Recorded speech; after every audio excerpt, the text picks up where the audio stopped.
मुंबईतील विक्रोळी येथे सोमवारी रात्री एक धक्कादायक घटना घडली। विक्रोळी पूर्वेला असणाऱ्या कन्नमवार नगरमध्ये 25 वर्षीय तरुणीसोबत काय घडलेलं पहा।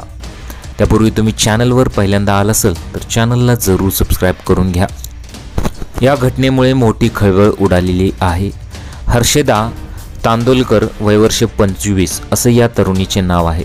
आता तिनं असं का केलं आहे हे कारण अद्याप स्पष्ट झालेलं नाही। इमारत क्रमांक 97 मध्ये हा प्रकार घडलेला आहे। मिळालेल्या माहितीनुसार सोमवारी रात्री या तरुणीने इमारतीच्या 22व्या मजल्यावर असलेल्या टेरेसवर जाऊन खाली उडी मारली। 22व्या मजल्यावरून उडी मारल्याने या तरुणीच्या शरीराचे अक्षरशः 2 तुकडे झाल्याचे प्रत्यक्षदर्शींनी सांगितलेले आहे। ही घटना इतकी भयंकर होती की या तरुणीचा जागीच मृत्यू झाला।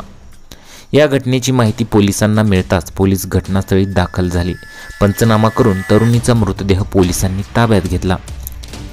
मात्र या तरुणीने कोणत्या कारणामुळे आपले जीवन संपवले याबाबत माहिती मिळू शकलेली नाही। पोलिसांकडून या घटनेचा पुढील तपास करण्यात येत आहे। या तरुणीला कोणता मानसिक किंवा शारीरिक त्रास होता का याचा देखील तपास पोलीस करत आहेत। या घटनेमुळे कन्नमवार नगरमध्ये मोठी खळबळ उडालेली आहे।